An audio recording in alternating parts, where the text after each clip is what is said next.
Hi, I'm Jack. I'm here at the Burnley Mechanics Theatre. I work for Culture Burnley as the Culture Engager. You're actually here whilst we are painting the storytelling tent, which is going to be going out to Burnley communities and popping up at loads of events over the next few months.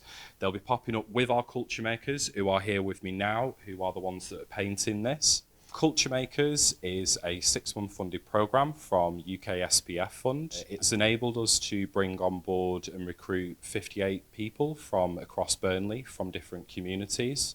Our volunteers are made up of different people from all across Burnley. We've got people from all ages, different communities. We are the ones that are going to be the change makers and the activators for Burnley's Year of Culture in 2027. And this work that we're doing is all laying the groundwork. We are still recruiting for culture makers. If you want to get involved, feel free to follow the link in the comments section and we will be in touch with you because we need to invite so many more people from communities to here. If you need inspiration to why you need to become a culture maker and help Burnley Year of Culture happen, then take a look at the next video. We invited the Hull volunteers from their Year of Culture from 2017 over to Burnley a few weeks ago. Sue, Janet and Abby came over and they give so many reasons about how their volunteering has changed their community and made Hull 2017 last as a legacy 10 years on. I'm a personal fanboy of Hull and everything that was done in 2017. And for me, it is absolutely about the legacy that these guys have created and how we do that in Burnley. So I went over recently for the sounding board event and I bumped into these two lovely ladies who were phenomenal guides to the day and telling me exactly who I needed to talk to. We kept finding people. Yeah, oh, now you need to talk to this person. It was, yeah. But it was super helpful to come back over. But I also recognised a lot of people from 10 years ago when I came over for the actual celebrations and spent the weekend there. We're at the start of our journey. We're 6 months down the road. And I just wanted to thank you for coming over because I think there's a lot that we can learn between the two groups as well. Just for context and to introduce myself, so I'm Abby and I run the Here Volunteering programme, but I was involved from 2016 and I became manager of the programme in January 2020, which was great timing just before COVID. I was involved in, well, not the very first start because the programme was set up, I think 2015, is that right? But one of the first things that we did, because there was a lot of cynicism around, Hull being City of Culture, what have we got here, what are we going to do? So we literally went out to every single neighbourhood and every community in the city and took loads of volunteers in their uniforms. It was purple then, we had a pioneer uniform, and literally just spoke to people. We did things called walk and talks. So we had like a big group of people and they would literally just walk through neighbourhoods and people would be like, what's going on? Like, what are you doing? Why are you here? And they'd then sort of give them an opportunity to speak about, you know, what was happening and how they could get involved. And I think that sort of created a bit of intrigue and just sort of sparks like a bit of creativity as well. So it wasn't just like, oh, we're going to go put some leaflets in some shops and just hope that people read them. It was about physically getting out there and having conversations. Talking to you lovely ladies before, and you said that you split the season, you split it into 4 seasons, which is a great way of structuring it. I really like that idea because it means you can go for specific things. So how did you decide to break up into those 4 seasons, and what did you do and what did you gain from doing it that way? The fact that it was split up into 4 seasons was not in the volunteer hands. It was, I won't say done to us, but it was happening. It was happening anyway, wasn't it? Yeah. And because we were the City of Culture, you've got to remember that we had quite a lot of money put into that. There was a lot of money went in. And so each season a brochure was printed, which was available to everybody in all the libraries and everything. And I think the one season which was, I think it was the second one, I think a lot of the the planning into those 4 seasons was based on what time of year it would be anyway, and whether there would be more outdoor things than indoor things and that sort of thing. It was because the people of Hull were promised something creative 365 days of that first year, which is quite a big, massive thing to do. But they also needed to know what was going on. And we're 10 years on and we're still, oh, we didn't know about that. Nobody told us. So these 4 brochures throughout the year helped that, because we have an information pod in the station where gradually people got to see that if you wanted to know something or you want to know what's going on, just pop to the pod and the blue people there will tell you what's going on, and you can pick up all the latest brochures and things. Our look-up season was round about spring, I think, because we realised that the people of Hull didn't actually appreciate very much what they'd got around them. And we were getting into buildings that we wouldn't normally have gone into. We had a season where a famous lady called Lil Bollocker, who was involved in the trawling and the safety regulations on trawlers. And the 2 plays came out about Lil Bollocker around about the same time. And one was in the Guildhall. Well, we've never been in all the rooms of the Guildhall, but that play brought people into the Guildhall, and that play travelled round the different rooms within the Guildhall. And she stood on tables and things like that, and we thought, whoa, that polished table. But it brought people into places that they could see from the outside but had never seen from the inside. Taught people to look up and appreciate the architecture of Hull. So, you know, it had a theme, a reason, and it worked. I'm just thinking that there was another theme that was Tell the World. And we spent the whole year saying you can sleep when it's over. 10 years later, it's not over. So just be warned about that one. We're tired. Absolutely, we are just a bit. But we were very conscious of the fact that we talk about Hull as being our best kept secret. And then we're surprised that nobody knew about it. Okay, well, you know. So that was very much about, so what have we got to share? How can we share it so everybody knows, you know? And it was a real celebration of what Hull had to offer. And we're still doing that, but it's become almost second nature now. But everything's got to start somewhere. So that year was the start of so many different things happening in so many different ways. You know, we had that theatrical production in the Guildhall, but, you know, we learned theatre on the top of car parks, you know, all sorts of really random places for things that really, the message was that culture is culture. It can happen absolutely anywhere and in the places that you least expect it to be. So it was about encouraging people to think bigger, to think broader, to think wider, to look up, to look forward, to look round, you know. And outside. Yes. Yeah, and actually, you know, when you come outside, this is the north. If it's cold, you put your big coat on, don't you? And they came out in the rain eventually because they realised that something good was happening. So it's all of that. What are your key messages going to be? What is it really that you want people to know about? But I mean, we'll be talking about Burnley when we go back. Because like us, you know, the majority of people we talk to won't have been. But I'm still talking to people who came to Hull in that year who have been coming back ever since, because we keep saying, well, that'll happen next year, and that's going on, and look out for that. So they're still doing that thing. Before we move on too far, going back to the initial recruitment of the volunteers, you said that you were walking through areas. Do you mean you were speaking to people on the street, or were you knocking on doors? For the walk and talk thing, that was mainly just walking past people on the street and talking to them. I'm sure there was some door knocking, but we also had this massive, called it a Rhomadome, and it was like, that's a great in a Hull accent, isn't it? Rhomadome. We'll have a curve. Yeah, snow on the road. It was a giant inflatable. It wasn't a dome, it was actually a cube. But in the middle of the cube, we had a tree. and people put their hopes and dreams of what they wanted the year to be in this tree, and it was heated, which was amazing. But it would just pop up in different neighbourhoods, and again, it was just creating a little bit of intrigue and people going, what is that? What's this uniform? What are people doing? So it sort of invited people to come to us. We'd gone to their neighbourhoods.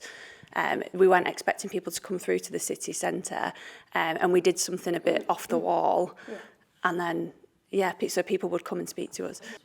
Random days all throughout, it was a massive project actually, but it was all, I think it was called Project 22. I think it was 22 different neighbourhoods across the city, and that really worked because by the end of 2017 we had volunteers in every single postcode in the city. So it just shows that it wasn't just your usual suspects that will go and turn up to the opening of an envelope. Wave 1 happened in the June of 2016, and prior to that we had the pioneers, and there was about 200 pioneers, 250, and then wave 1 was about 400, I think, off the top of my head, about 400, 500 volunteers. So we had almost 1,000, I think. Well, maybe 600. The pioneers then became City of Culture volunteers. Yeah. But also, it's important to note that Hull is a lot bigger than Burnley. Yeah. So proportionately, you won't be expecting to get 1,000. We're about 10 times bigger, aren't we? Yeah. We've got about 260,000 people that live in Hull, 280,000. So relatively speaking, you said that you might have had 200, 10 times bigger, so 20. So we're okay. Yeah, we're good. Yeah. Well, you might know that. I didn't know. I hadn't realised that. I was thinking that, how are we going to cope with this? But obviously, we're on track. We are, and our next wave is going to be 100 volunteers as well. So that's our next wave in phase 2. Hiya, you touched on this slightly just a little bit earlier, saying that you were doing theatre on a car park. So if you had to tell one story about Hull Year of Culture, what's the go-to story that you tell? Keeping in mind we'd got 365 days. Some days we were spinning on the spot. There were so many things going on. And we did some really random things. We did things, you know, those things that you do in life where you think, I hope nobody is here that knows me. There was a lot of that, all right? But the go-to for me was Domino's. Now, was Domino's in 2017? It was 2018. Actually. Was it really? Oh, can we sneak 2018 then? So, so Domino's. We played Domino Rally through the city with concrete blocks. So the blocks stood about... Freeze blocks? Yeah. You know, stood about this big, yeah? And it went through windows, through buildings, through over the top of balconies, and it was manned all the way around by volunteers. And built by volunteers. And built by volunteers, yeah. 5K, didn't it? It covered 5 kilometres. It did. So it was literally a case of, you know, like you do with... And then you didn't know what was going to happen. But that first one, came off the back of a boat to hit the one below, and then came through and round the marina. And the anticipation that ours would stop, but it didn't. So when it got past our bit onto group 2, you go, oh God, that's mine, I'm done, I'm finished. But then it kept going. And my group was smack in the middle of the city centre with the whole of Hull. So I spent 2 hours saying, can you just step back, please? Can you just step back, please? Because these dominoes need to fall, but don't go near them because we don't need them to fall yet. Right? And we literally watched it. Now, if you can imagine this, you know, down your main street, whatever your main street looks like, you can see that domino is on the move, and it's coming. Yeah. And you don't want it to stop where you are because you want it to be on. And it was just amazing. And then people could take the blocks home. So there are gardens all over the place in Hull with these dominoes in them. People have painted them, decorated them, grown things on them. Yeah. So legacy comes in funny shapes and sizes sometimes, but yeah. Weird things will happen to you. Really weird things. I was supporting a group called Hull Urban Opera. They wanted to bring opera out to the public so that it was no longer stuffy. And they had Rule Britannia from a shopping trolley being pushed around the city centre, I was asked to walk along with a Yeti in a basket, right? But they decided that that wasn't quite enough, and I needed to be the Yeti keeper's assistant. So I'm dressed up as the Yeti keeper's assistant. What I didn't know was that I had to be a full bearded man in a tweed suit, which was lovely. The Yeti was absolutely gorgeous, and he had the most amazing voice, and he sang a really, really lovely, lovely operatic song. Somebody filmed it. It went on YouTube. Somebody at Glastonbury saw it, and we got invited to Glastonbury to be a street artist. So Sue performed at Glastonbury. Yeah, so I've performed at Glastonbury. But it's weird things that happen like that. It's funny because, and it was just a local group who, you know, it will happen to you. It will happen to you. One of the stories that I shared yesterday was the green nose of green nose of golden ginger. That way round. That was one of my favourite things that I saw, and Lou Yates talks about it so passionately, and I really like that kind of project where you create almost an urban legend, and it kind of grows out, and the way that people interact with it is always fascinating. I really would have loved to have seen that. But it's collecting those stories from the people of Burnley. Talk to the people of Burnley. What stories did they believe in when they were growing up as children? I mean, we believed in the boy with the chewing gum who swallowed his... for ages and ages, and then, you know, you perform it as a myth and you think, oh, didn't really happen then. And the white witch, you know, that haunted down a particular road. You will find, I'm sure you will find some myths and legends that children of Burnley were told that are absolutely nonsense, but you believed them at the time, and then you can bring those to life, and you'll bring in the people who grew up with those stories. Or you may just make one up. Yeah, we did. If all else fails. Hello, sorry I popped in a bit late. Thank you so much for coming over. It's really lovely and exciting to meet you all. I was wondering, when we talk about legacy, what proportion of community engagement or visitor economy stuff had the biggest impact? Was it more about community engagement? Was it more about bringing people into Hull who wouldn't normally do that? How did that play out for you?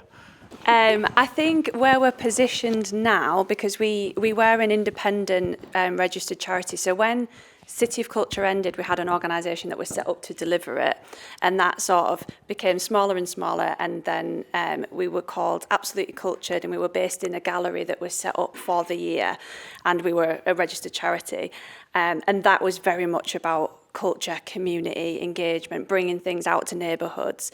But then in 2021, the volunteer programme got picked up and moved to sit within. So now we're an arm of the council, the local council, and we sit within the Visitor Economy Partnership, so Visit Hull and East Yorkshire. And a lot of that is to do with visitor economy, bringing people in, making them stay, and that's why a lot of the reason why we're based in the train station as well in the city. So when people arrive, the first thing they do is they'll see someone in a blue jacket who will say, if you want a really great coffee, that's a good place. There's this exhibition on at the moment, this place has just opened that serve great fish and chips. Yeah. So to sort of get people to stay there. So it has changed definitely, and also now we're in the council, we're sort of at the don't put this on the video. But at the mercy. Yeah, we're at the mercy of what councillors and politicians want to see. So we were very independent, and now we're more sort of council-based, which is great because we've got a lot more stability. But alongside the fact that we're in the Visitor Economy Partnership, we're also in the council department that's called Culture Place and City Centre. And that's all about community-led culture. So there's a bit of both, basically, and I think that's quite a good balance, to be honest, because it sort of gives us a purpose beyond what some people might call a bit of an airy-fairy. Well, what are you here for? You're here to support arts and culture. It's like, no, that it's got real benefits economically to the city. I think from a volunteer point of view, being part of VHAY, which is Visitors to Hull and East Yorkshire, we get the opportunity to volunteer far and wide. So we'll be at Bridlington with the Kite Festival, or the Race the Waves, where they're racing cars on the beach and things like that. Or we'll be going to Goole for their 200th centenary. So we do. We try and persuade Londoners that Yorkshire's a good place to come to. But we always go, we go August the 1st, which is Yorkshire Day, which, that's always a good day to tag on things. We introduce them to chip spice as well. We took 5,000 pots of chip spice down Yeah. and then 1,000 White roses. I know roses. you guys are red roses. but 1,000 white roses. Yeah, and the last time we went, last August, we took really classy sealed envelopes that were wax sealed, and in them, everybody who got one of those got at least a 20% discount on Hull trains to come to Hull. But also there were other things like, overnight accommodation and theatre tickets. So they didn't know what they were getting. They were darn difficult to get rid of. People would not, because they didn't know us. It was really, you had to do an awful lot of talking, starting with, I don't want your money. Yeah, we're not asking for money. Because random acts of kindness is another really good thing that we do regularly. Yeah. And I would definitely recommend, in order to win people over, give them something, even if it's a flower. Mm. You go up to random people in the street and say, I've chosen you for a random act of kindness. It's a great recruitment. Honestly, and then they want to know what you're doing it for and where you're from. And then you just whip out a business card to say, well, if you scan this code, come and join us. You'll know what's going on in Burnley then. You'll be at the forefront of it all. Right, we've talked about a lot of successes. What thing, looking back, would you improve or have done differently, or anything that was a particular disaster? I can answer that. We had, there's a few different sort of, depending on what point you're looking at in our history. During the year, it was extremely competitive for volunteers to get onto shifts. So if there was something that was really exciting and sexy that was coming, it would just get booked up like that on our system, and it created a lot of disappointment and frustration from people, and they were like, why is so-and-so on this all the time? I want to get that. And so we had to create a system. We called it Goldilocks, and nobody knew about it, and none of the volunteers knew about it because they'd found a way to get around it. Found out about it later. Yeah. They even created, because our system that we use is called BI, Better Impact, and they created badges saying not on my BI, because it was we had a badge called NOMBI. Yeah. Not on my BI. Because it was like a thing, well, that wasn't on my BI, it wasn't on my... So that definitely, from an organiser's perspective, is to create a system that they're fairly allocated. And obviously, it's a nice problem to have. People are very enthusiastic about getting onto things. So that's one. Diversity was massive for us. We did not do well with getting younger people who aren't white British. We did really well, disability-wise, we did great. We were really accessible and inclusive. And in terms of representative of the city and the areas. But it was very white. Hull is quite a white place, to be honest. But we could have done a lot better, I think, in terms of improving diversity and getting younger people, I think, are the two most important things. And then to the end of the year, when we're going into sort of 2018, it was managing expectations of the volunteers. A lot of people, volunteering became the lifeline. They were doing it every day. their entire social life and everything was based around volunteering. And we had to sort of explain that the team has gone from 15 people to 3 people. The opportunities, we haven't got these big events anymore. It's not going to keep going. We haven't got the same budget. So you need to we're going to have to pause at some point because we didn't know where our funding was and how long we were going to go for. So it was sort of managing expectations and sort of letting people down slowly to say, you know, you're going to have to release your grip a little bit because it's not going to be the same. So that was tricky, I think, from a mental health perspective, making sure people were looked after. I think that was a big challenge. There's loads of other things as well, like little minor things, but I would say sort of looking at the points in the year, I think those are probably the 3. We don't see the disasters. Yeah, we protect them. We're well supported and well hidden. Yeah, thank you. You're welcome. I tell you what we do. We do. We have a masterclass programme that runs alongside our shifts.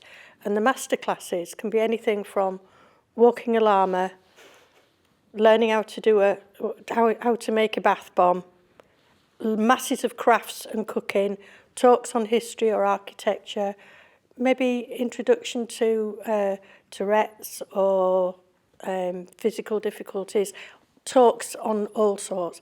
And they're a thank you to us from the office to say thank you for doing the shifts.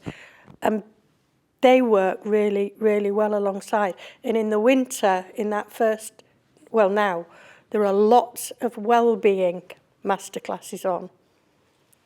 So we know and we stay because we're looked after, we're supported. Was there an event or exhibition that surprised you the most and got you the most public engagement or lasted the longest?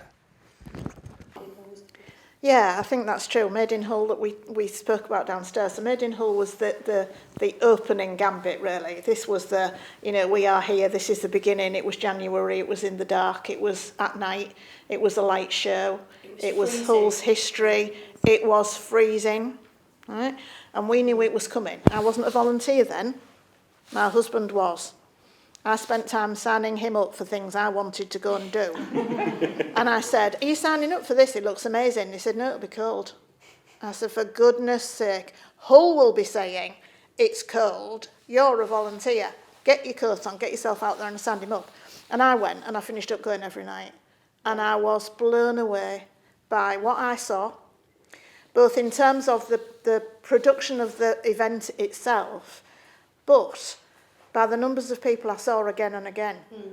So Hull didn't come out for those sorts of activities at that point, but they did. And I'm talking to people about, I saw you on Wednesday. Well, yeah, but we had to go again because it's only on a week. Okay.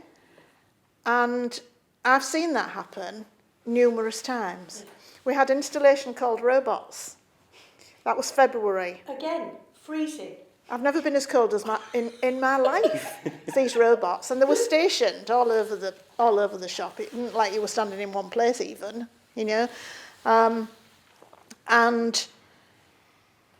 families were bringing children out to see the robots because they were better in the dark. Yeah. Now, generally speaking, families would have been saying, "No, it's cold, it's dark, it's February. Let's turn the heating up. Let's have hot chocolate." No, we're going to see the robots, right? And that was a sort of gradual shift.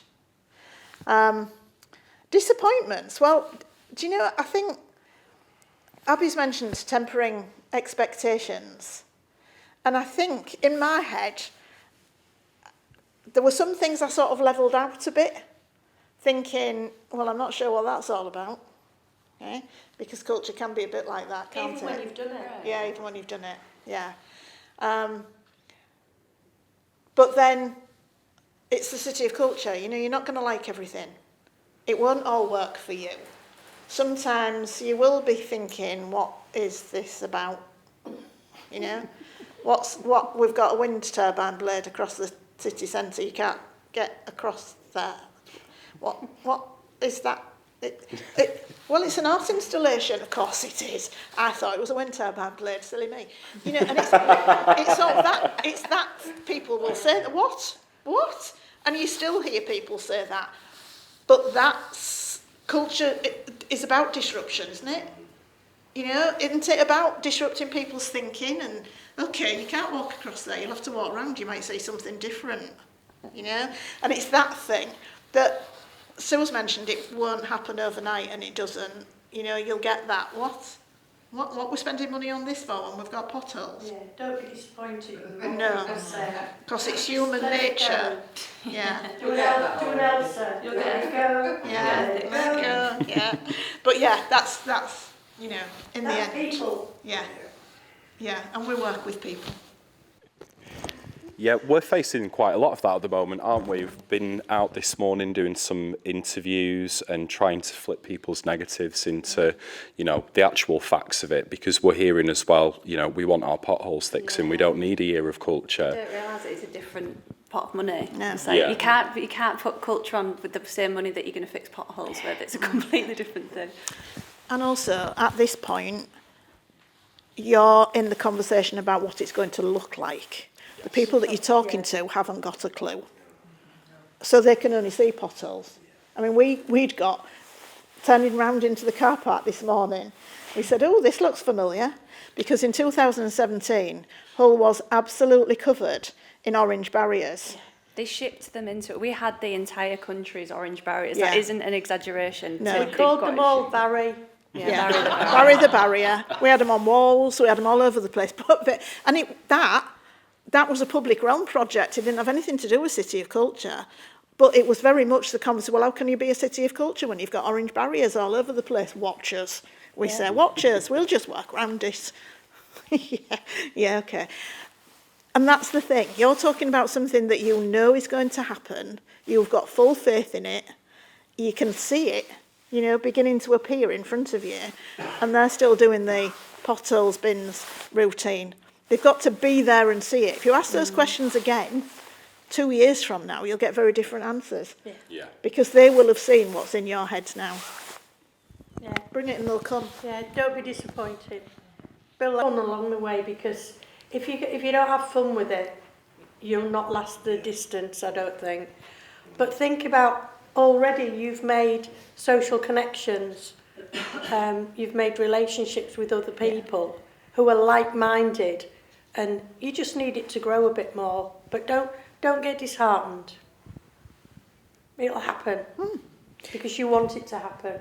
And it's a great opportunity to showcase all of that stuff on there that I'd not got a clue Yeah, that was was happening amazing, in that Burnley. video. Yeah. It was great. There's so much going on, and it makes people realise what happens. You know, there are still people in Hull who say, well, why would I want to?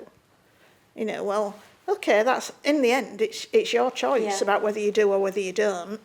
But we're not going to stop doing it because there are people who do. And you can be one of those people who does. You know, but if you don't want to, well, that's fine, it's your choice. But we're going to do it anyway. And it gives us something to do, for goodness sake. What else would we What do? else would I do? Yeah. I'm retired. You know, there are all those things that you say, I'll do that because it'll keep me off the streets. This is exactly the opposite. This keeps us on the streets. To the point where people now say, in Hull, we know that if we see more than one of you at a time, there must be something going on. But don't be surprised if the people of Burnley will stop you in the street when you've got your uniform on and ask you random questions. Yes. You Yeah. know, where's the nearest cash point? Where's the nearest toilets? Yeah. Have you seen my husband? Yeah. You know, where can I get vacuum cleaner bags from? Yeah. You get Any question you like, really. it is great fun, but you have to become the font of all knowledge. Yeah. Even if you don't know the answer. It's Joe. You said earlier that you had something on for 365 days a year. Was that something free every day? Was it accessible to everybody? Yeah. Wow, that's amazing. Yeah. Even things that were ticketed were really cheap. I think the most expensive ticket that they had, it because the part of the Back to Hours project, they did like ticketed events and they were like £2, or I think the most expensive was £7.50, and we were like, oh my God. But yeah, but mostly everything was free. All of the museums and galleries are free, exhibitions and everything was always free. A lot of it was just out on the street as well. And they were clever, so like they'd say something was on that day, but it might be the Blade, for example. that it was just there. Yeah. It wasn't like an event, And but the they were Ferrens exhibition. Ferrens. know. The galleries are always open all the time anyway. So. Everything wasn't brand new, sparkling for that year. There were things that were in existence that we brought to people's attention. Yeah. Because that was all advertised in the pod that you had in The pod and in the booklets, and we had like TV adverts. There was a really good marketing campaign. Social media as well. Yeah. Social media really good, weren't they? Yeah, radio, media, local media were brilliant. They all got on You board. have to get people on board, like your local radio stations, even your ones that are not your BBC ones, the other ones as well. And it's getting people on side all the time. And every now and again popping up and saying, we're still here. I have a question. Are you guys, so your volunteer programme, is this led by the same people who are developing the programme of events and all of that? See, I think that's a really important thing, because I know that Coventry, because since we've been City of Culture, we've obviously had Coventry and Bradford, and I've been quite more involved in Bradford, I'd say, in setting their stuff up. Coventry, obviously, was right in the middle of COVID, so They got a raw deal. It really, I felt so bad and for them. Leeds did their own thing as well. Yeah, they did. But Coventry, their volunteer programme was like sort of outsourced, so they weren't part of the team, and I think that really makes a difference. So I'm glad you guys are all, because volunteer asks should be built in from like day one. It shouldn't be an afterthought. It should be like, how can we involve the community into making this happen, as well as, you know, being able to see it and stuff. It gives you the residents a chance to be more involved. So I think that's really important. Bradford were the same, but they were all in one sort of organisation, but they didn't have anywhere near the same sort of capacity, and they started their recruitment so much later than you guys did. So I think from what I've seen so far, like, you've absolutely smashing it. It's going to be great. I think from our point of view, I don't know how Burnley is arranged, but we have Hull City Centre, and round the outside of Hull City Centre, there are council estates all the way around.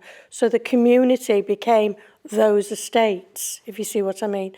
Because bringing people into the city centre is lovely for a big event, and we've got a big event coming up on March the 14th with a huge city procession, which has to be in the city.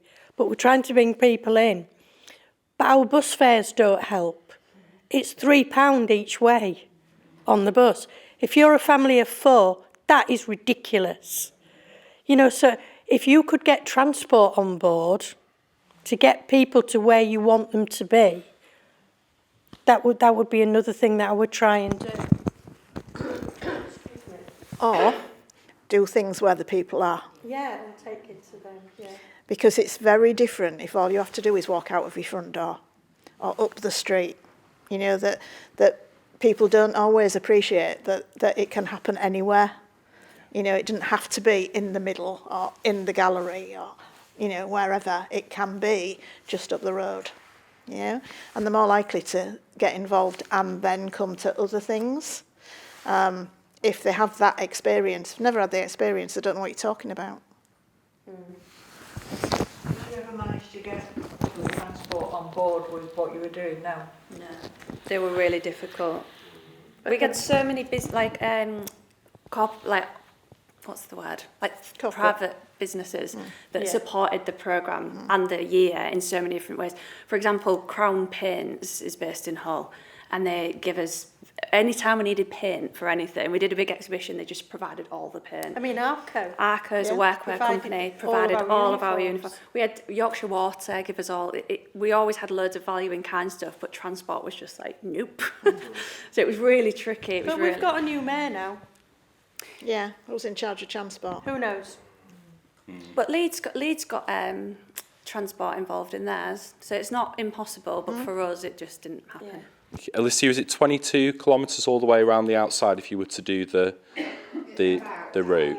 Yeah. So there's not actually that far between all of the places. We've just got a tent, which we've called Tony Big Top. So we're going to be taking that out and showing up in our communities and making sure that we're the inroad to finding out what their thing is and what they want to celebrate with us in 2027. If you go on social media and have a look at Back to Ours, they've got lots of things that they've Yeah. taken out. They were an offshoot of City of Culture. Yeah. And they take their things out to the community, but also they have community people who get together and decide what they want. They've just done a big Christmas parade. That's quite interesting on a double-decker bus, open top, December. Cold again. Very cold. Yeah. Thank you very much to Janet, Sue and Abby for coming over and taking part in that Q&A. If you want to be part of Burnley's Year of Culture and become a culture maker, all you need to do is head over to the BLC volunteering page and send an email to the info@email. Put your subject as culture makers and I will get in touch with you.